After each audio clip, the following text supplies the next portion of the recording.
Vamos. Toledo, no ano que vem, 2026, vai haver eleições gerais. Tem para presidente, para governador, para deputado federal, deputado estadual. E tem eleições para senadores e serão 2/3 renovados. Porque 2/3 dos mandatos dos senadores, de 2/3 deles, vão acabar.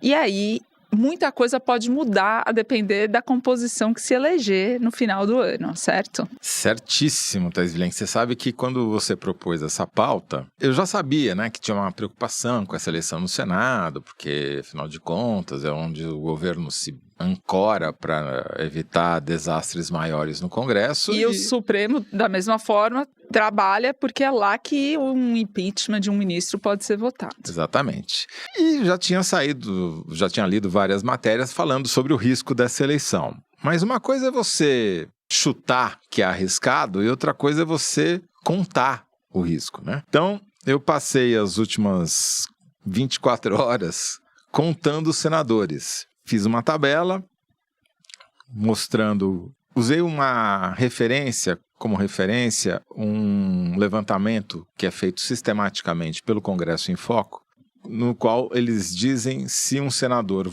seguiu a orientação do líder do governo ou não na hora de votar.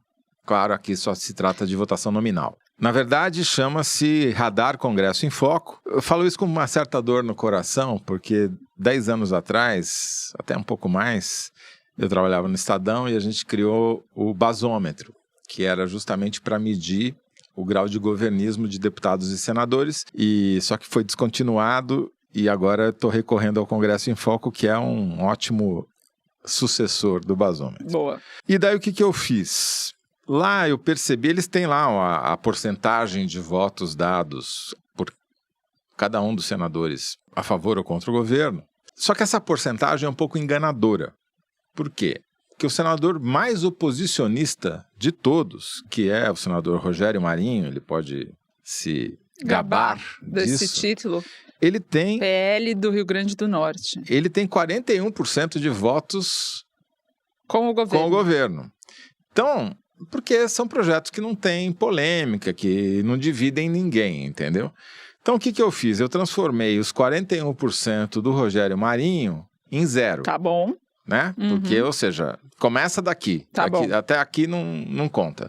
Daqui para frente conta. Boa. E, então, se ele é 0 governista, como é que ficam os outros senadores? Refiz a escala. Tá. Né? Com base nisso... A gente percebe que tem uma coincidência. Para você ser um senador ser 51, ou seja... 51%. Não é por cento, né? Aí de 0 a 10. De 0 a 100, né? Uhum. Para ele ser 51, é onde começa a escala do governismo. Tá bom. Até 49, oposicionismo, 50 é o cara que está em cima do muro. Tá. Felizmente não tem ninguém. Tá. Então, o 51 corresponde a mais de 70% de votos junto com o governo. E aí a gente está falando do Senado inteiro, não dos que vão sair todos no os ano senadores. Que vem. Tá. Todos os senadores.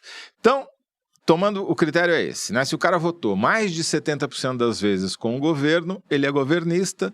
Se ele votou menos de 70% das vezes, ele é oposicionista. Essa é a divisão. Claro que a política não é exatamente assim. Sim, mas é um parâmetro para a gente saber quem é quem. Exatamente. Então esse é o parâmetro dado, tá? Agora, e não é arbitrário, porque ele corresponde, né, a essa escala, né, dos senadores. Bom, nesse cenário, dos 81 senadores, o governo tem hoje 50 votos. Por isso, ou seja, é uma maioria razoavelmente folgada, porque são 81 senadores, com 41 votos você já tem maioria. Mas não tem 2/3, né, que precisam para aprovar a PEC. 2/3, né, o governo Lula, acho que essa altura nem sonha mais, né? Não vai porque na Câmara não tem mesmo sequer a maioria simples. Então daí mesmo a explicação de como o Senado foi importante para o Lula nesse mandato. E 50, se você imaginar que a maioria é 41, 50 é folgado. Certo. Né? É muito confortável. Só que, Thaís Bilenque, tem um dado assustador do ponto de vista do governo e dos ministros do Supremo, que é o seguinte, como você disse, vão renovar 54 cadeiras, 67% nessa eleição. E dos 50 votos do governo, Uhum. 38 Vão sair. vão acabar. Em 2027, o governo começa, sem contar as cadeiras que vão ser disputadas, com 12 votos no Senado. Só 12. E a na oposição oposição? com 15. Quer dizer, já sai perdendo de cara, por maioria de 3, só com o que já vai ficar lá. E aí a expectativa de políticos de várias correntes é que será uma eleição tendente à direita. Então, muito provavelmente, o cenário vai ser mais desfavorável para um eventual futuro governo Lula 4 do que é o do governo Lula 3. Então, esse é o risco, né? Que a gente vai tentar avaliar do ponto de vista do governo, mas, repito, é do ponto de vista das instituições também. Porque, vamos falar português claro, não é partidarismo você dizer que o Supremo Tribunal Federal foi o fiel da balança entre o Brasil permanecer uma democracia ou virar uma ditadura. Você fez um podcast inteiro para demonstrar isso, chamado Alexandre, que, aliás, eu recomendo que todo mundo ouça. Não, de fato, o Supremo fez o julgamento da trama golpista durante o processo eleitoral. O Alexandre de Moraes à frente, mas com o respaldo do colegiado, seguraram as instituições e a preservação da democracia, a legalidade das eleições, a legitimidade do sistema, né? Agora, imagina se, naquela época, a maioria do Senado fosse de extrema-direita, bolsonarista e tivesse o poder de votar e aprovar o impeachment de um ministro aleatório do Supremo. Sendo que eles pediram o impeachment do Alexandre de Moraes durante esse processo inteiro, né? Como uma bandeira política. Logo, de fato, o que a gente está falando aqui não é a capacidade, a governabilidade de um eventual governo Lula 4. A gente está falando aqui da estabilidade do sistema democrático brasileiro. Tá. A direita já começa com 15 cadeiras, enquanto o governo tem 12. Mas tem 2/3, né, das cadeiras em disputa. Como é que fica essa divisão? Tem um detalhe que vale a pena a gente abordar, que é o seguinte: desses 50 votos que o governo tem no Congresso, nem todos são cravados, né? Então, aquilo que a gente pode chamar de núcleo duro do governo Lula no Senado, são 27 senadores que votaram mais de 95% das vezes junto com o governo. Depois, você tem 11 senadores que votaram entre 90% e 95% das vezes com o governo. Também são bastante governistas, mas não é aquele cara que, né, vai botar a mão no fogo ali pelo governo a qualquer momento. Abaixo desses, ainda dentro da bancada governista, você tem mais 6 senadores que votaram entre 80% e 90% das vezes junto com o governo e, finalmente, outros 6 senadores que votaram entre 70% e 80% das vezes com o governo. Então, a chance para o governo é muito mais grave você perder esse núcleo duro, certo? Então, desses 27 senadores que votaram mais de 95% das vezes com o governo, 20 vão perder o mandato, acaba o mandato. Alguns vão ser candidatos à reeleição, outros nem vão disputar a eleição. Então, é bastante crítico essa eleição. Eu considero a eleição do Senado tão importante quanto a eleição de presidente da República, porque você ter uma virada de mesa no Senado pode mudar a democracia no Brasil. Mas vamos então tentar avaliar grandes números, qual a chance de o governo manter 50 senadores, 50 votos como ele tem hoje. Eu já posso dizer que a chance de manter 50 é nula. Por quê? É nula. Porque se você pega a taxa de reeleição média de senadores no Brasil nas últimas 4 eleições, 2010, 2014, 2018, 2022, a média é 44%. Mas não necessariamente a substituição de um governista não se dará por outro governista. Sim, mas você tem razão. Mas, se você olha, em geral, o que acontece quando tem troca de alguém... Vai para o outro lado. Vai para o lado... porque teve uma mudança de vontade do eleitor, vamos trocar o que está aí. E assim, esses 44%, eles são, como eu sempre digo, uma média, né? Então, é cabeça no forno, pé na geladeira. Na média está 37 graus, mas o paciente já morreu. Agora, nesse caso, se você pega 2010, a taxa de reeleição foi de mais de 60%. No Senado? Se você no Senado. Foi a última eleição do Lula. Jucá. E foi a última eleição em que o Lula estava com 80% de popularidade e elegeu a Dilma, que nunca tinha disputado uma eleição na vida, tá certo? E na eleição de 2018, que foi o pico do bolsonarismo, a taxa de reeleição foi abaixo de 20. Que foi aquele tsunami no Congresso de modo geral. Bom, tem tantos casos em particular que me interessam, mas um que eu acho que, para balizar a discussão, é importante dizer, o Davi Alcolumbre aqui aparece como um governista quase sem convicção, né, com 78% Então, de governismo, mas isso é porque provavelmente ele não votou em vários projetos, né, como na qualidade de presidente do Senado. Aqui tem centenas de votações, pega toda essa legislatura e ele foi presidente. Ele é presidente do Senado há 1 ano. Então. Vários projetos ele não votou, né, assim como. Tudo que teve votação esse ano, ele provavelmente não deve ter votado. Então, esse 78. Agora, eu acho um percentual que diz muito sobre o Davi Alcolumbre, porque ele é confiável, pero não mútil. É uma dose incerta de governismo que tem o Davi Alcolumbre, ironia. Né? Contém ironia injetável. Então, assim.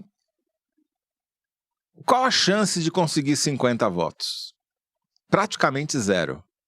Estatisticamente falando, nem se o Lula voltar a 2010, a 80% de popularidade, você consegue, com a taxa de reeleição daquela eleição, chegar em 50 votos. Precisaria reeleger praticamente quase todos os senadores governistas e ainda roubar uma parte das cadeiras que, teoricamente, seriam da oposição.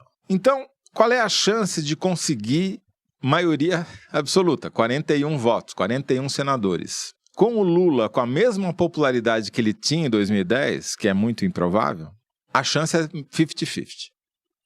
Meio a meio, 50%. O mais provável, se ele chegasse, digamos, a 75% da popularidade que ele tinha em 2010, ou seja, que significa crescer bastante a ponto de conseguir se reeleger, faz lógica, tem uma lógica, né? Porque se o Lula perder a eleição, também, né, não precisa ficar fazendo esse tipo de conta, significa que o país vai dar uma guinada para o outro lado e daí os ministros do Supremo também vão ter que procurar outra profissão. Pelo menos aqueles que... É um pouco catastrofista essa fala dele, mas tudo bem, vamos... Põe um grão de sal aí, né? Ou 2. Mas, então, o Lula com 75% da popularidade que ele tinha em 2010, consegue fazer mais para 38, 37, 36 senadores do que 41. Que é o que ele tem agora. Somando os 12 que ele... se nada acontecer, né, permanecerão na cadeira, ele chega com 75% de popularidade, crescendo a popularidade dele, ele chegaria a conseguir fazer ali umas 38 cadeiras, o que é menos da metade, significa que ia precisar negociar projeto a projeto, votação a votação, remar turno bastante. a turno, dar muita emenda, muito cargo para conseguir ter maioria.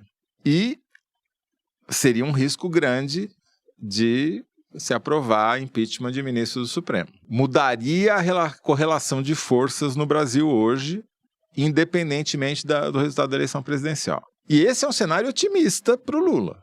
Porque ele não está com 75%. Não está. Entendeu? Então, assim, de fato, é uma eleição extremamente importante que eu acho que a imprensa vai precisar cobrir de uma maneira como nunca cobriu. É uma eleição muito difícil de prever, por quê?